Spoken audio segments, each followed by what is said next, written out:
따로 필요가 없었죠. 그때 같은 경우는 뭐 재테크라는 단어도 사실 없었습니다. 그냥 돈을 불리려면 그냥 은행에 놔두면 되고, 주식 투자 같은 경우는 뭐 일부 이제 투자자들 같은 경우만 이제 볼 수가 있었는데, 지금은 0.1% 차이가 굉장히 크죠. 왜냐하면 기준금리 자체가 1%, 2%밖에 안 되니까 1%가 금리라고 보면 0.1%만 달라도 거의 10%의 금리가 좀 달라진 것이다라고 볼 수가 있죠.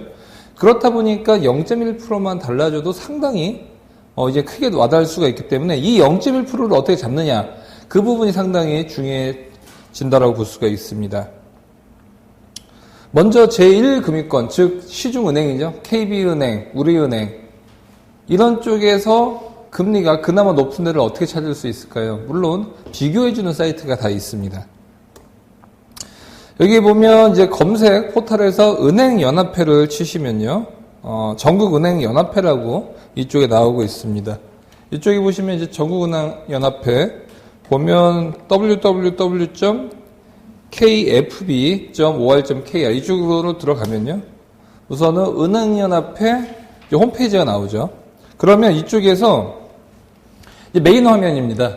그러면 이쪽에 있는 은행 금리 비교라고 있고요. 옆에 보면 은행 수수료 비교가 있는데, 만약에 대출을 받으시는 분들이 있다라고 하면 대출 수수료 부분을 좀 볼 수가 있겠죠. 또 외환 수수료, 그런 부분은 이쪽에서 보시면 되는데, 이번 시간에는 금리 비교이기 때문에 이쪽으로 이제 들어가시면 됩니다. 여기서 보면 은행 금리 비교란이 있고요. 여기서 여러 가지가 있죠. 예금금리 중에 정기예금, 정기적금, 상호보금, MMD, 법인 MMD가 있는데, 사실 뭐 이 세 가지는 그렇게 많이는 하시진 않습니다. 주로는 예금과 적금인데, 이번 시간에 예금, 그러니까 적금과 예금이 어떤 차이가 있죠? 예금은 말 그대로 한 번 넣는 겁니다. 한 번 넣고 만기 1년 뒤에 찾거나 만기 2년 뒤에 찾는 것이 예금이고요. 적금은 월 단위로 넣는 것이 적금이죠. 그렇기 때문에 두 가지가 약간씩 달라지는 부분이 있습니다. 즉, 예금 같은 경우는 금리가 2%입니다. 그러면 내가 처음에 100만 원 넣으면 만기 때 얼마 이자 나오죠? 2만 원이 나옵니다, 바로. 근데 적금을 10만 원씩 해서 10달 넣고 12번째 달을 타기로 했습니다. 그때는 원금이 똑같이 100만 원이지만 2만 원을 받을까요? 세금이 없다라고 하면? 아니, 이제 10,000원 정도를 받습니다. 왜냐하면 첫 달 거는 10만 원을 넣기 때문에 12개월 뒤에 물론 2,000원의 이자가 붙지만 10번째 달에 넣은 거는 2달밖에 불을 안 하죠. 그렇기 때문에 금리가 사실은 연수익률을 보면 2%가 아니라 뭐 0.2% 정도 될 수가 있는 것이죠. 그렇기 때문에 적금과 예금은 똑같은 금리이고 똑같은 원금이라고 하더라도 나중에 받는 금리는 예금이 더 크다는 거죠. 뭐냐, 오래 놔둘수록 큰 금액을 당연히 이자를 많이 받는, 어떻게 보면 굉장히 상식적인 부분이다라고 볼 수가 있고요. 그래서 이 정기예금을 먼저 클릭을 해보고요. 그러면 이제 은행이 다 뜹니다. 시중에 있는 은행 1금융권이 다 뜨죠. 보면 신한, 우리, 뭐 KB 하나, KB 하나은행, 구하나고 외환이죠. 외환은행이 하나은행에 이제 흡사병이 됐죠. 이렇게 되고, 아직까지는 이제 전산망이나 그런 게 다 다르기 때문에 두 개를 나눠져 있고요. KB은행까지. 나는 뭐 예를 들어서 시중 뭐 5대 은행, 4대 은행 이 정도만 나 보겠다라고 하시는 분도 있고요.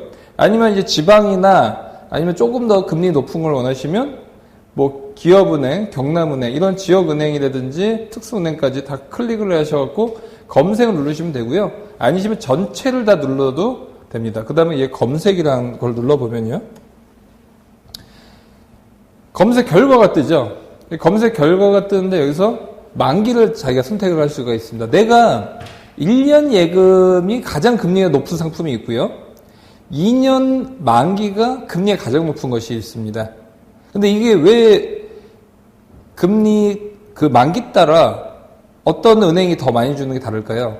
은행은 이제 자기의 자산 상황이 다릅니다. KB은행은 뭐 100조가 있는데 외환은행은 뭐 50조밖에 없는 거예요. 근데 외환은행이 1년, 2년 뒤부터는 급격하게 돈을 많이 풀어야 될 필요성이 있는 거예요. 그러면 외환은행 입장에서는 뭐 예를 들어서 2년짜리 금리는 조금 더 줄 수가 있는 거고 KB은행 입장에서는 1년 만기가 더 예금을 받을 수 있는 메리트가 더 크다라고 볼 수도 있는 거죠. 각자 은행의 상황에 따라서 다 다르기 때문에 내가 어떤 만기를 넣을 것인지를 여기다가 꼭 넣어야 됩니다.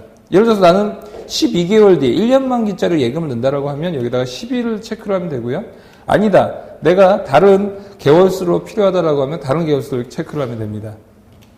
그래서 한번 봐보겠습니다. 그러면 12개월로 딱 체크를 하고 눌러보면 제일 높은 게 우리은행, 우리 웰리치 주거래 예금. 이게 1.6%로 가장 높고요. 그 다음이 외환은행 거 1.55%, 외환은행 1.55%, 그 다음에 KB은행 1.5%. 이런 식으로 순서대로 되기 때문에 우리은행 가서 이게 있냐라고 물어보면 되죠. 물론 특판이나 그런 것들은 여기에 속해 있지 않고 이제 대표적인 예금들만 돼 있기 때문에 뭐 예를 들어서 시기에 따라서 특판 예금도 나오는 것들이 있는데 우선은 큰 틀에서는 이렇게 찾으시면 됩니다.